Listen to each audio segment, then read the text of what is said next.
ಬೆಂಗಳೂರಿನ ಮಹಾಲಕ್ಷ್ಮಿ ಮರ್ಡರ್ನ ಭೀಕರ ದೃಶ್ಯ. ಮಹಾಲಕ್ಷ್ಮಿ ಮರ್ಡರ್ ಬೆಚ್ಚಿ ಬೀಳಿಸುವಂತಿದೆ ಫೋಟೋ. ಈ ಭೀಕರ ದೃಶ್ಯ ಈಗ ರಿವೀಲ್ ಆಗಿದೆ. ಅಂದ್ರೆ ಮರ್ಡರ್ ಯಾವ ರೀತಿಯಾಗಿ ಮಾಡಲಾಗಿತ್ತು ಅಂತ. ಶ್ರದ್ಧಾ ಮರ್ಡರ್ ಮೀರಿಸುವಂತಿದೆ ಮಹಾಲಕ್ಷ್ಮಿ ಕೊಲೆ. ಸಿಂಗಲ್ ಡೋರ್ ಫ್ರಿಡ್ಜ್ ನಲ್ಲಿ ಇತ್ತು ದೇಹದ 50 ತುಂಡುಗಳು. ಮೊದಲ ರ್ಯಾಕ್ ನಲ್ಲಿ ಕೈ, ಕಾಲು, ಎದೆಗೂಡಿನ ತುಂಡು. ಮಧ್ಯದ ರ್ಯಾಕ್ ನಲ್ಲಿ ಕಾಲಿನ ಮೂಳೆ, ಮಾಂಸದ ಪೀಸ್ಗಳನ್ನ ಇಡಲಾಗಿತ್ತು ಮಧ್ಯದ ರ್ಯಾಕ್ ನಲ್ಲಿ. ಕೊನೆಯ ರ್ಯಾಕ್ ನಲ್ಲಿ ಪಾತ್ರೆಯಲ್ಲಿ ಮಹಾಲಕ್ಷ್ಮಿಯ ತಲೆ ಹಾಗೆ ಕಪ್ಪು ಕವರ್ ನಲ್ಲಿ ಕರುಳನ್ನ ಇಡಲಾಗಿತ್ತು. ಲಿವರ್ ಇಟ್ಟಂತಹ ಪಾಪಿ ಕರುಳು ಹಾಗೆ ಲಿವರ್ ಅನ್ನ ಕೊನೆಯ ರ್ಯಾಕ್ ನಲ್ಲಿ ಆತ ಇಟ್ಟಿರ್ತಾನೆ. ಒಂದು ಪಾತ್ರೆಯಲ್ಲಿ ಮಹಾಲಕ್ಷ್ಮಿಯ ತಲೆ. ಮೃತದೇಹ ಕಂಡು ಆಘಾತಕ್ಕೊಳಗಾದ ತಾಯಿ ಫ್ರಿಡ್ಜ್ ಓಪನ್ ಮಾಡ್ತಾ ಇದ್ದಂತೆ ಕಣ್ಣಿಗೆ ಬಿದ್ದ ಮೃತದೇಹ. ಮಗಳ ತುಂಡು ತುಂಡಾದ ದೇಹ ಕಂಡು ತಾಯಿ ಆಘಾತಕ್ಕೊಳಗಾಗಿದ್ದಾರೆ. ದೇಹ ಕಂಡ ಕೂಡಲೇ ಚೀರತೊಡಗಿದ್ದ ತಾಯಿ. ಚೀರುತ್ತಾ ಮನೆಯಿಂದ ಹೊರ ಓಡಿದಂತಹ ತಾಯಿ. ಅಂದ್ರೆ ಯಾವ ತಾಯಿ ತಾನೇ ತನ್ನ ಮಗಳ ಈ ಒಂದು ಸ್ಥಿತಿಯನ್ನ ಸಹಿಸಿಕೊಳ್ಳೋದಕ್ಕೆ ಸಾಧ್ಯ? ಅಂದ್ರೆ ಅವ್ರು ಊಹೆ ಕೂಡ ಮಾಡಿರೋದಿಲ್ಲ. ಯಾವಾಗ ಆ ಮನೆಯ ಓನರ್ ಕಾಲ್ ಮಾಡಿ ಈ ರೀತಿಯಾಗಿ ವಾಸನೆ ಬರ್ತಾ ಇದೆ ಅಂತ ಹೇಳ್ತಾರೆ, ಕೆಟ್ಟದಾಗಿ ಸ್ಮೆಲ್ ಬರ್ತಾ ಇದೆ ಅಂತ ಹೇಳ್ತಾರೆ, ಆ ಸಂದರ್ಭದಲ್ಲಿ ಅವ್ರು ಹೋದಂತಹ ಕ್ಷಣದಲ್ಲಿ ಬೇರೆ ಏನೋ ಇರುತ್ತೆ ಅಂತ ಅನ್ಕೊಂಡಿರ್ತಾರೆ. ಬೆಂಗಳೂರನ್ನೇ ಬೆಚ್ಚಿ ಬೀಳಿಸಿದ ಮಹಾಲಕ್ಷ್ಮಿ ಬರ್ಬರ ಹತ್ಯೆ. 3 ಹಂತದ ತನಿಖೆಯ ಮೊರೆ ಹೋದ ಪೊಲೀಸರು. ಮತ್ತೊಂದು ಕಡೆ ಹಂತಕನಿಗಾಗಿ ಪೊಲೀಸರು ಹುಡುಕಾಟ ಶುರು ಮಾಡಿದ್ದಾರೆ. ಆರೋಪಿಯ ಪತ್ತೆಗೆ ಮುಂದಾಗಲಿರುವ ಪೊಲೀಸರು 3 ಹಂತದಲ್ಲಿ ತನಿಖೆಯನ್ನು ನಡೆಸಲಿದ್ದಾರೆ. ಹತ್ಯೆ ಕೇಸ್ನಲ್ಲಿ 2 ಸುಳಿವು ಮಹತ್ವದ ಸಾಕ್ಷ್ಯಗಳು ಸಿಕ್ಕಿದೆ. ಮೊದಲ ಸುಳಿವು ಮೊಬೈಲ್ ಹಾಗೆ ಟವರ್ ಡಂಪ್ ಸಿಡಿಆರ್. ಪೊಲೀಸರು ತನಿಖೆಯನ್ನು ಚುರುಕುಗೊಳಿಸಿದ್ದಾರೆ. ಮೊದಲನೇ ಹಂತ ಸೆಪ್ಟೆಂಬರ್ 2ರಂದು ಮಹಾಲಕ್ಷ್ಮಿ ಮೊಬೈಲ್ ಸ್ವಿಚ್ ಆಫ್ ಆಗಿರುತ್ತೆ. ಮೊಬೈಲ್ ಫೋನ್ ಕಾಲ್ನ ಒಂದು ಲಾಕ್ ಅನ್ನು ಓಪನ್ ಮಾಡಿ ಪರಿಶೀಲನೆ ಮಾಡಲಾಗುತ್ತೆ. ಮೊಬೈಲ್ ನಲ್ಲಿರುವಂತಹ ಚಾಟಿಂಗ್ ಗ್ಯಾಲರಿ ಪರಿಶೀಲಿಸಲಾಗುತ್ತೆ. ಆ ಚಾಟಿಂಗ್ ನಲ್ಲಿ ಕ್ಲೋಸ್ ಇರುವಂತವರ ಬಗ್ಗೆ ಮಾಹಿತಿ ಪರಿಶೀಲನೆ ಮಾಡಲಾಗುತ್ತೆ. ಕೊಲೆಯಾದ ಸ್ಥಳದಲ್ಲಿ ಟವರ್ ಮಾಹಿತಿಯನ್ನ ಪಡೆಯಲಾಗುತ್ತೆ. ಯಾವ ನೆಟ್ವರ್ಕ್ ಇತ್ತು ಅನ್ನೋದರ ಬಗ್ಗೆ ಪರಿಶೀಲನೆ ನಡೆಸಲಾಗುತ್ತೆ. ಆ ನಂಬರ್ನ ಮೂಲದ ಬಗ್ಗೆ ಪರಿಶೀಲನೆಯನ್ನು ನಡೆಸಲಾಗುತ್ತೆ. ಮಹಾಲಕ್ಷ್ಮಿ ಕೊನೆಯ ಕಾಲ್ ಲಿಸ್ಟ್ ಪರಿಶೀಲಿಸಲಾಗುತ್ತೆ. ಕೊನೆಯದಾಗಿ ಮಹಾಲಕ್ಷ್ಮಿಗೆ ಯಾರು ಕಾಲ್ ಮಾಡಿದ್ರು, ಜೊತೆಗೆ ಆ ಒಂದು ಟವರ್ ಲೊಕೇಶನ್ ನಲ್ಲಿ ಅವಳಿಗೆ ಮಹಾಲಕ್ಷ್ಮಿಗೆ ಪರಿಚಯ ಇದ್ದಂತಹ ಯಾವ ವ್ಯಕ್ತಿ ಅಲ್ಲಿಗೆ ಬಂದಿದ್ರು, ಆ ನಂಬರ್ಗಳ ಮೂಲ ಎಲ್ಲವನ್ನು ಕೂಡ ಪರಿಶೀಲನೆ ನಡೆಸಲಾಗುತ್ತೆ. ಇದು ಮೊದಲ ಹಂತ. ಅಂದ್ರೆ ಟೆಕ್ನಿಕಲ್ ಎವಿಡೆನ್ಸ್ ಗಳನ್ನ ಪರಿಶೀಲನೆ ಮಾಡಲಾಗುತ್ತೆ. ಮೊಬೈಲ್ ಟವರ್ ಲೊಕೇಶನ್ ಆಧರಿಸಿ ಈ ಒಂದು ಪರಿಶೀಲನೆಯನ್ನು ನಡೆಸಲಾಗುತ್ತೆ. ಸೆಪ್ಟೆಂಬರ್ 2ನೇ ತಾರೀಕಿನಂದೇ ಮಹಾಲಕ್ಷ್ಮಿ ಮೊಬೈಲ್ ಸ್ವಿಚ್ ಆಫ್ ಆಗಿರುತ್ತೆ. ಇನ್ನು 2ನೇ ಸುಳಿವು ಅಂತಂದ್ರೆ ಏರಿಯಾದ ಸಿಸಿಟಿವಿಗಳ ಪರಿಶೀಲನೆ ಮಾಡಲಾಗುತ್ತೆ. ಒಂದು ಮೊಬೈಲ್ ಟವರ್ ಲೊಕೇಶನ್, ಮತ್ತೊಂದು ಸಿಸಿಟಿವಿಗಳ ಪರಿಶೀಲನೆ. ಮಹಾಲಕ್ಷ್ಮಿ ಯಾವಾಗ ಮನೆಗೆ ಬಂದಿದ್ದಾಳೆ ಎಂಬ ಮಾಹಿತಿ ಕಲೆ ಹಾಕಲಾಗುತ್ತೆ. ಆಕೆ ಹಿಂದೆ ಯಾರು ಬಂದಿದ್ದಾರೆ ಅನ್ನೋದ್ರ ಬಗ್ಗೆ ಕೂಡ ಪರಿಶೀಲನೆಯನ್ನು ನಡೆಸಲಾಗುತ್ತೆ. ಈ ಬಗ್ಗೆ ಮತ್ತಷ್ಟು ಮಾಹಿತಿ ನೀಡ್ತಾರೆ ನಮ್ಮ ಪ್ರತಿನಿಧಿ ಜಗದೀಶ್. ನಮ್ಮ ಜೊತೆ ನೇರ ಸಂಪರ್ಕದಲ್ಲಿ ಜಾಯ್ನ್ ಆಗ್ತಾ ಇದ್ದಾರೆ. ಜಗದೀಶ್, ಗಮನಿಸ್ತಾ ಇದ್ವಿ ಇಡೀ ಬೆಂಗಳೂರನ್ನೇ ಬೆಚ್ಚಿ ಬೀಳಿಸಿದಂತಹ ಒಂದು ಘಟನೆ ಈಗ ನಡೆದಿರುವಂತದ್ದು. ಸದ್ಯಕ್ಕೆ ಹಂತಕ ಯಾರು ಅನ್ನೋ ಒಂದು ಪ್ರಶ್ನೆ ಈಗ ಎಲ್ಲರಲ್ಲೂ ಕೂಡ ಕಾಡ್ತಾ ಇದೆ. ಹಾಗಾದ್ರೆ ಪೊಲೀಸರ ತನಿಖೆ ಯಾವ ರೀತಿಯಾಗಿ ನಡೀತಾ ಇದೆ, ಯಾವ ಹಂತದಲ್ಲಿದೆ? ಶಮಂತ್, ಈಗಾಗಲೇ ಈ ಪ್ರಕರಣಕ್ಕೆ ಸಂಬಂಧಿಸಿದಂತೆ ಪ್ರಮುಖ 3 ಅಂಶಗಳನ್ನ ಇಟ್ಕೊಂಡು ಈಗಾಗಲೇ ತನಿಖೆಯನ್ನ ಆರಂಭಿಸಿರುವಂತದ್ದು. ಅದೇ ನಿಟ್ಟಿನಲ್ಲಿ ಈ ಘಟನೆಯ ಸಂಬಂಧವಾಗಿ ಪ್ರಮುಖವಾದಂತಹ ಸಾಕ್ಷ್ಯ ಈ 3 ಅಂಶಗಳಲ್ಲಿ ತನಿಖೆಯ ವೇಳೆ ಸಿಗಬಹುದಾದಂತಹ ಒಂದು ಕುತೂಹಲ ಇರುವಂತದ್ದು. ಆ ನಿಟ್ಟಿನಲ್ಲಿ ಈಗಾಗಲೇ ತನಿಖೆ ಕೂಡ ಆರಂಭವಾಗಿರುವಂತದ್ದು. ಮೊದಲನೇದಾಗಿ ಏನು ಮೃತ ಮಹಾಲಕ್ಷ್ಮಿಯ ಮೊಬೈಲ್ ನ ಡೀಟೇಲ್ಸ್ಗಳು, ಅಂದ್ರೆ ಆಕೆ ಮೊಬೈಲ್ ಯಾವಾಗ ಸ್ವಿಚ್ ಆಫ್ ಆಗಿದೆ ಅನ್ನುವಂಥದ್ದನ್ನ ನೋಡೋದಾದ್ರೆ ಕೂಡ ಈಗಾಗಲೇ ಸೆಪ್ಟೆಂಬರ್ 2ನೇ ತಾರೀಕಿಗೆ ಆಕೆ ಮೊಬೈಲ್ ಸ್ವಿಚ್ ಆಫ್ ಆಗಿದೆ ಅನ್ನುವಂಥದ್ದು ಕೂಡ ಉಲ್ಲೇಖ ಆಗಿರುವಂತದ್ದು. ಇನ್ನು ಅದಕ್ಕೂ ಮುಂಚೆ ಆಕೆ ಯಾರ್ಯಾರ ಜೊತೆ ಮಾತನಾಡಿದ್ರು, ಯಾವ್ಯಾವ ಸಂದರ್ಭದಲ್ಲಿ ಎಷ್ಟು ಸಮಯಗಳ ಕಾಲ ಮಾತನಾಡಿದ್ರು ಅನ್ನುವಂಥ ನಿಟ್ಟಿನಲ್ಲಿ, ಜೊತೆಗೆ ಆಕೆಗೆ ಯಾವ್ಯಾವ ಕರೆ ಬಂದಿತ್ತು ಅನ್ನುವಂತಹ ಒಂದಿಷ್ಟು ಟೆಕ್ನಿಕಲ್ ಎವಿಡೆನ್ಸ್ಗಳು, ಮಾಹಿತಿಗಳನ್ನ ಕಲೆ ಹಾಕೊಂಡು ಆ ನಿಟ್ಟಿನಲ್ಲಿ ಒಂದು ಹುಡುಕಾಟವನ್ನ ನಡೆಸುವಂತ ಒಂದು ತನಿಖೆಯನ್ನ ಮುಂದುವರಿಸಿರುವಂತದ್ದು. ಮತ್ತೊಂದು ಕಡೆ ಮಹಾಲಕ್ಷ್ಮಿಯ ನಿವಾಸದ ಬಳಿ ಇರುವಂತಹ ಒಂದು ಸಿಸಿಟಿವಿಗಳೇನಿದೆ, ಜೊತೆಗೆ ಆಕೆ ಯಾವಾಗ ಮನೆಗೆ ಬಂದ್ರು, ಯಾವಾಗ ಕೊನೆಯದಾಗಿ ಮನೆಗೆ ಬಂದ್ರು, ಜೊತೆಗೆ ಆ ಸಂದರ್ಭದಲ್ಲಿ ಆಕೆಯ ಜೊತೆಗೆ ಯಾರಾದ್ರೂ ಬಂದಿದ್ರ ಅಥವಾ ಹಿಂಬಾಲಿಸಿದ್ರ, ಈ ರೀತಿಯಾದಂಥದ್ದು, ಜೊತೆಗೆ ಆಕೆಯ ಮನೆಯ ಅಕ್ಕಪಕ್ಕ ಸುತ್ತಮುತ್ತಲಿನ ಇರುವಂತಹ ಸಿಸಿಟಿವಿಯಲ್ಲಿ ಯಾರಾದ್ರೂ ಅನುಮಾನಾಸ್ಪದವಾಗಿ ಕಂಡು ಬಂದಿದ್ದಾರ, ಈ ರೀತಿಯಾದಂತಹ ಒಂದು ವಿಚಾರಗಳನ್ನು ಕೂಡ ಕಲೆ ಹಾಕುವಂತ ನಿಟ್ಟಿನಲ್ಲಿ ತನಿಖೆ ಮಾಡುವಂತದ್ದು. ಜೊತೆಗೆ ಮತ್ತೊಂದು ಕಡೆ ಪ್ರಮುಖವಾದದ್ದು ಮರಣೋತ್ತರ ಪರೀಕ್ಷೆ. ಈಗಾಗಲೇ ಮರಣೋತ್ತರ ಪರೀಕ್ಷೆ ಕೂಡ ಬೋರಿಂಗ್ ಆಸ್ಪತ್ರೆಯಲ್ಲಿ ನಡೀತಾ ಇರುವಂತದ್ದು. ಮತ್ತೊಂದು ಕಡೆ ಈಗಾಗಲೇ ಕುಟುಂಬಸ್ಥರು ಕೂಡ ಇಲ್ಲಿ ಇರುವಂತದ್ದು. ಈಗ ಪೊಲೀಸರು ಏನು ಈಗಾಗಲೇ ಇನ್ಕ್ವೆಸ್ಟ್ ಅನ್ನ ನೀಡಿದಂತಹ ಬಳಿಕವಾಗಿ ಒಂದು ಮರಣೋತ್ತರ ಪರೀಕ್ಷೆಯನ್ನ ಮಾಡ್ಲಿಕ್ಕೆ ಅಂತ ಹೇಳಿ ವೈದ್ಯರು ಮುಂದಾಗಿರುವಂತದ್ದು. ಆದ್ರೆ ಮೃತದೇಹ ನೋಡಿದಂತಹ ಸಂದರ್ಭದಲ್ಲಿ ಈಗ ವೈದ್ಯರು ಕೂಡ ಶಾಕ್ ಆಗಿದ್ದಾರೆ ಅಂತಾನೆ ಹೇಳ್ಬೋದು. ಯಾಕಂದ್ರೆ ಏನು ಮಹಾಲಕ್ಷ್ಮಿಯ ತಲೆ ಏನಿದೆ, ತಲೆಯೇ 3 ತುಂಡುಗಳಾಗಿರುವಂಥದ್ದು. ಹೀಗಾಗಿ ಆ ತಲೆಯನ್ನು ಕೂಡ ಜೋಡಿಸ್ಬೇಕು. ಜೊತೆಗೆ ಆಕೆಯ ಮೃತದೇಹ ಅಂದ್ರೆ ಸಂಪೂರ್ಣವಾಗಿ ದೇಹವನ್ನೇ ಸರಿಸುಮಾರು ಒಂದು 50ಕ್ಕೂ ಹೆಚ್ಚು ತುಂಡುಗಳಾಗಿ ಮಾಡಿರುವಂಥದ್ದು.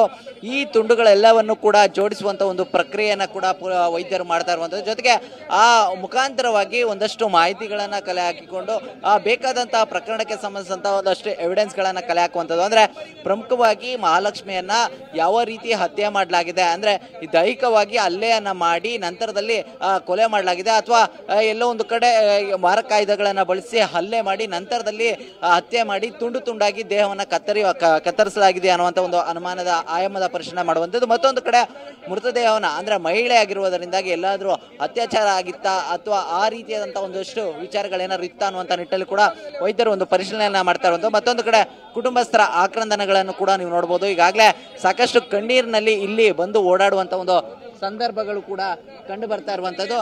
ಒಟ್ಟಾರೆಯಾಗಿ ಈಗ ಏನೊಂದು ಮರಣೋತ್ತರ ಪರೀಕ್ಷೆ ಏನು ಸಾಕಷ್ಟು ಸಮಯ ತೆಗೆದುಕೊಳ್ಳುತ್ತೆ ಅನ್ನೋಂಥದ್ದು ಕೂಡ ಈಗಾಗಲೇ ಕುಟುಂಬಸ್ಥರಿಂದ ಮಾಹಿತಿ ಬರ್ತಾ ಇದೆ. ಯಾಕಂದ್ರೆ ಮೃತದೇಹ ನಾರ್ಮಲ್ ಆಗಿಲ್ಲ, ಅಂದ್ರೆ ಸಂಪೂರ್ಣವಾಗಿ ಏನು 50ಕ್ಕೂ ಹೆಚ್ಚು ತುಂಡುಗಳಾಗಿ ಮಾಡಲಾಗಿರುವಂಥದ್ದು.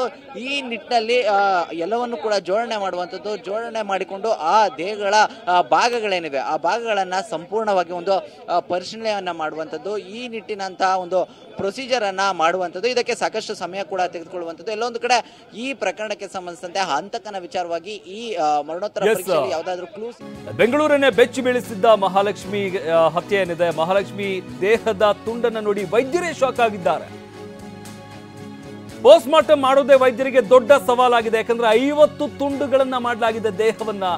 ಮಹಾಲಕ್ಷ್ಮಿ ತಲೆಯನ್ನೇ 3 ಭಾಗವಾಗಿ ಕತ್ತರಿಸಿರುವ ಹಂತಕ. ಕೈ, ಕಾಲು, ಎದೆ, ತಲೆ ಸಂಪೂರ್ಣವಾಗಿ ಪೀಸ್ ಆಗಿದೆ. ಪೋಸ್ಟ್ ಮಾರ್ಟಮ್ ಮಾಡೋದು ಹೇಗೆ? 50ಕ್ಕೂ ಹೆಚ್ಚು ದೇಹದ ತುಂಡನ್ನು ಜೋಡಿಸ್ತಾ ಇದ್ದಾರೆ ವೈದ್ಯರು. ಸದ್ಯಕ್ಕೆ ಜೋಡಿಸುವ ಕೆಲಸ ಆಗ್ತಾ ಇದೆ. ತುಂಡಾದ ದೇಹವನ್ನ ಜೋಡಿಸಿ ಮರಣೋತ್ತರ ಪರೀಕ್ಷೆಯನ್ನು ನಡೆಸಲಾಗುತ್ತೆ. ಮರಣೋತ್ತರ ಪರೀಕ್ಷೆಗೆ ತುಂಬಾ ಸಮಯ ತೆಗೆದುಕೊಳ್ಳುತ್ತೆ. ಈ ಬಗ್ಗೆ ಕುಟುಂಬದವರಿಗೆ ಮಾಹಿತಿ ನೀಡಿದ ವೈದ್ಯರು, ಅಂದ್ರೆ ಬೇರೆ ಕೇಸ್ಗಳ ರೀತಿಯಲ್ಲಿ ಆಗೋದಿಲ್ಲ, ದೇಹವನ್ನ 50 ತುಂಡುಗಳನ್ನಾಗಿ ಮಾಡಲಾಗಿದೆ. ದೇಹವನ್ನ ಜೋಡಿಸುವಂತ ಕೆಲಸವನ್ನ ಮೊದಲು ಮಾಡಲಾಗುತ್ತೆ. ಅದಾದ ನಂತರ ಮರಣೋತ್ತರ ಪರೀಕ್ಷೆಯನ್ನು ನಡೆಸಲಾಗುತ್ತೆ. ಎಲ್ಲ ಆಯಾಮದಲ್ಲೂ ಕೂಡ ಸದ್ಯಕ್ಕೆ ವೈದ್ಯರು ಯೋಚನೆ ಮಾಡಬೇಕಾಗುತ್ತೆ. ಅಂದ್ರೆ ಆಕೆ ಮೇಲೆ ಏನಾದ್ರೂ ಅತ್ಯಾಚಾರ ಆಗಿದ್ಯಾ, ಅಥವಾ ಬೇರೆ ರೀತಿಯಾಗಿ ಆಕೆಯನ್ನ ಕೊಲೆ ಮಾಡಿ ನಂತರ ದೇಹವನ್ನ ತುಂಡಾಗಿ ಕತ್ತರಿಸಲಾಗಿದ್ಯಾ, ಎಲ್ಲ ಆಯಾಮದಲ್ಲೂ ಕೂಡ ಸದ್ಯಕ್ಕೆ ಯೋಚನೆ ಮಾಡಬೇಕಾಗುತ್ತೆ. ವೈದ್ಯರು ಕೂಡ ಸದ್ಯಕ್ಕೆ ಆ ದೇಹವನ್ನ ಜೋಡಿಸುವಂತ ಕೆಲಸ ಮಾಡ್ತಾ ಇದ್ದಾರೆ. ಇಡೀ ದೇಹವನ್ನ 50 ಭಾಗಗಳಾಗಿ ಕತ್ತರಿಸಲಾಗಿದೆ. ತಲೆಯನ್ನೇ 3 ಭಾಗವಾಗಿ ಕತ್ತರಿಸಿದ್ದಾನೆ ಹಂತಕ. ಅಂದ್ರೆ ಈ ಒಂದು ಮರ್ಡರ್ನ ಕ್ರೂರತೆ ಎಷ್ಟು ಮಟ್ಟಿಗೆ ಇದೆ ಅನ್ನೋದನ್ನು ಯೋಚನೆ ಮಾಡಬೇಕಾಗುತ್ತೆ. ಇನ್ನು ಪತ್ನಿ ಮಹಾಲಕ್ಷ್ಮಿ ವಿರುದ್ಧ ದೂರು ನೀಡಿದ್ದ ಪತಿ ಹೇಮಂತ್ ಕಳೆದ ಡಿಸೆಂಬರ್ನಲ್ಲಿ ನೆಲಮಂಗಲ ಟೌನ್ ಠಾಣೆಯಲ್ಲಿ ದೂರನ್ನು ನೀಡಿರ್ತಾನೆ.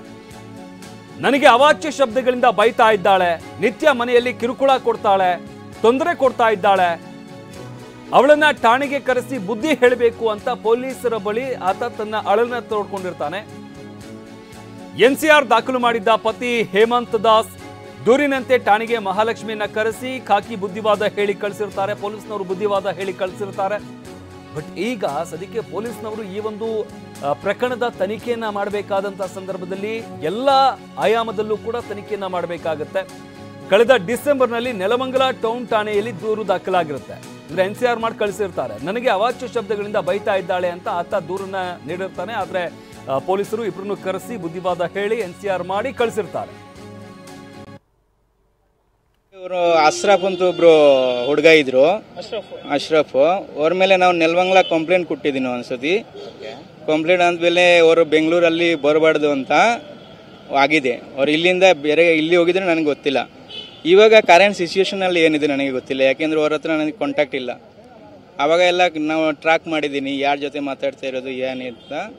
ಅವಾಗ ನಂಗೆ ಗೊತ್ತಾಯ್ತು, ಇವಾಗ ಗೊತ್ತಿಲ್ಲ. ಅವರು ಉತ್ತರಾಖಂಡ್. ಅವ್ರ ಅಂದ್ರೆ ಸ್ವಲ್ಪ ಸಿಕ್ತು ನನಗೆ ಎಕ್ಸ್ಟ್ರಾ ಮೆರಿಟಲ್ ಅಫೇರ್ಸ್. ಡೌಟ್ ಅಲ್ಲ, ನಮ್ಗೆ ಸಿಕ್ತು. Cutting shop. ನಿಮ್ಗೆ ಯಾವಾಗ ಗೊತ್ತಾಯ್ತು? ಎಷ್ಟು ವರ್ಷ ಆಗಿತ್ತು ಇವರಿಬ್ರು ಪರಿಚಯ ಆಗಿದೆ? ನಮಗೆ ಗೊತ್ತಾಗಿದೆ 2023 I think May or April. ಅನುಮಾನ ಅಂದ್ರೆ ಇವರು ನನ್ನ ಮಗಳ ಶವವನ್ನು ಫ್ರೀಜರ್ನಲ್ಲಿ ತುಂಬಿದ್ರು. ಕೊಲೆಯಾದ ಮಹಾಲಕ್ಷ್ಮಿ ತಾಯಿ ಮೀನಾ ರಾಣಾ ಹೇಳಿಕೆ ನೀಡಿದ್ದಾರೆ. ಅಂದರೆ ಆಕೆ ಆ ಮೃತದೇಹವನ್ನು ನೋಡಿದಂಥ ಸಂದರ್ಭದಲ್ಲಿ ಆಕೆಯ ಸ್ಥಿತಿ ಹೇಗಾಗಿರಬೇಡ ಹೇಳಿ, ವಾಸನೆ ಬರ್ತಾ ಇದೆ ಅಂತ ಓನರ್ ನನಗೆ ಕರೆ ಮಾಡಿ ತಿಳಿಸಿದ್ರು. ಮಧ್ಯಾಹ್ನ 12 ಗಂಟೆಗೆ ಬಂದು ಬೀಗ ತೆಗೆದು ನೋಡಿದ್ವಿ, ಫ್ರೀಜರ್ನಲ್ಲಿ ಶವವನ್ನು ತುಂಬಿ ಇಡಲಾಗಿತ್ತು. ಇನ್ನು ಕಳೆದ ರಾಖಿ ಹಬ್ಬದಂದು ಕೊನೆಯದಾಗಿ ಆಕೆಯನ್ನು ನಾವು ನೋಡಿದ್ವಿ. ಕೊಲೆಯಾದ ಮಹಾಲಕ್ಷ್ಮಿಯ ತಾಯಿ ಮೀನಾ ರಾಣಾ ಈ ಒಂದು ಹತ್ಯೆಯ ವಿಚಾರಕ್ಕೆ ಸಂಬಂಧಪಟ್ಟಂತೆ ಹೇಳಿಕೆಯನ್ನು ನೀಡಿದ್ದಾರೆ. ಹಾಗೆಯೇ ಆಕೆಯ ಸಹೋದರಿ ಕೂಡ ಈ ವಿಚಾರಕ್ಕೆ ಸಂಬಂಧಪಟ್ಟಂತೆ ಮಾತನಾಡಿದ್ದಾರೆ. ನನ್ನ ಅಕ್ಕನನ್ನ ಪೀಸ್ ಪೀಸ್ ಮಾಡಿಟ್ಟಿದ್ದಾರೆ. ಕೊಲೆಯಾದ ಮಹಾಲಕ್ಷ್ಮಿಯ ತಂಗಿ ಸಹೀದಾ ಕಣ್ಣೀರು ಹಾಕಿದ್ದಾರೆ, ತಮ್ಮ ಅಳಲನ್ನ ತೋಡ್ಕೊಂಡಿದ್ದಾರೆ. ಫೋನ್ ಮಾಡಿದ್ದು 9 ಗಂಟೆಗೆ ಮ್ಯಾನೇಜರ್ ಫೋನ್ ಮಾಡಿದ್ದು, ಮನೆ ಓನರ್ ಎಲ್ಲಿ ಮನೇಲಿ ಎಲ್ಲ ವಾಸನೆ ಬರ್ತಾ ಇದ್ದೆ, ಬೀಗ ಇಲ್ಲ, ನಾವು ಹೊಸ ಬೀಗ ಮಾಡಿ ಕೊಡ್ತೀನಿ, ಬೀಗ ಕೊಡ್ತೀನಿ, ಬೀಗ ತೆಕ್ಕಿ ಬನ್ನಿ, ಬೀಗ ತೆಕ್ಕಿ ಮನೆ ಬೀಗ ತೆಕ್ಕಿ ಅಂತ ಹೇಳಿದ್ದು. 12 ಗಂಟೆಗೆ ನಾವು ಬಂದು ಬೀಗ ತೆಗೆದಿದ್ದೀನಿ ಸರ್. ಬೀಗ ತೆಗ್ದು ಒಳಗಡೆ ಮಹಾಲಕ್ಷ್ಮಿದು ಹೆಣ ಎಲ್ಲ ಫ್ರಿಜಲ್ಲಿ ತುಂಬಿದ್ದು ಸರ್. ಅವರು ಲಾಸ್ಟ್ ನಮಗೆ ಇದು ರಾಖಿ ಹಬ್ಬ ದಿನ ಲಾಸ್ಟ್ ನೋಡಿದ್ದೆ ಸರ್. ಅವಾಗಂದ ಫೋನ್ ಸ್ವಿಚ್ ಆಫ್ ಬಂದಿದ್ದು.